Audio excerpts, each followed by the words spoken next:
We're joined by Kellen Lucchesi from Panther Women's Lacrosse. Kellen, thanks for joining us. Yes, thank you for having me.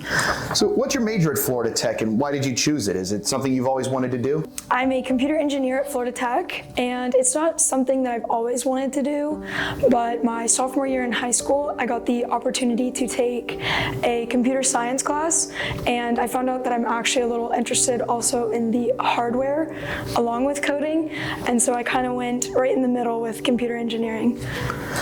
Growing up in Charlotte, what was it about Florida Tech that drew you here? Growing up in Charlotte, I had a weird connection with D2 schools because I live about 15 minutes from the Queen's University. So they weren't really on my radar at first, but figuring out that I wanted a STEM major and that I did want to play lacrosse in college, Florida Tech was instantly on my radar as a school with very strong STEM programs and also a strong women's team.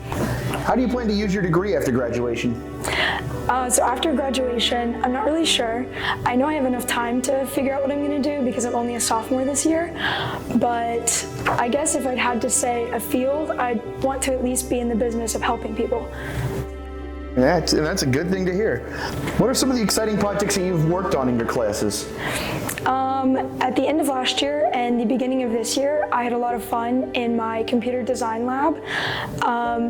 We just worked with Arduinos, which was very interesting, especially with being new to C++ as of last year.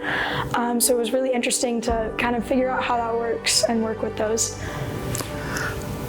Between the busy schedule that you guys have in the spring, all the practices and the road trips, how do you keep everything balanced once the season starts? Well, it was definitely about finding a balance.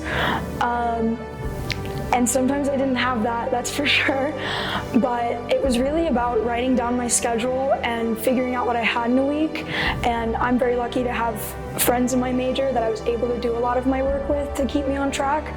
But it's really just about knowing what you have to do and figuring out when to get it done. How has being a college athlete prepared you for what you're doing now? And do you feel like there's any lessons that you've learned from lacrosse that apply to your studies? Yes, absolutely. I think definitely on the field, learning to, I guess, take a hit and roll with the punches in a way is something that you definitely have to do in a difficult major, because getting back some test grades, it might not be your best work, but knowing that you can focus on the next one and just roll with it is definitely important. What advice would you give to an athlete coming to Florida Tech that might have an interest in computer engineering? If you're interested in computer engineering, it's definitely a smaller major, so just as a word of advice, definitely just be confident in yourself, because coming in, I definitely did not know a lot about what I was getting into, but sticking to what I knew and knowing that I can get things done if I just work hard and work to actually put in the time to learn something, I can succeed in any of the hard classes that I'm faced with. What have you enjoyed the most about your time with the women's lacrosse program so far, and what expectations do you have for the 2023 season? So far, I think I really enjoy that it feels like we're just all getting through it together. We're all here at a hard school with hard majors, and we're all on a tough team. So I think just it's nice to know that you're with a group of people that are going through the same things. And I think in 2023, I'm expecting some big things from our team. And I guess I hope we're going far. So are we. Kellen, thanks for joining us. Yes, thank you so much for having me.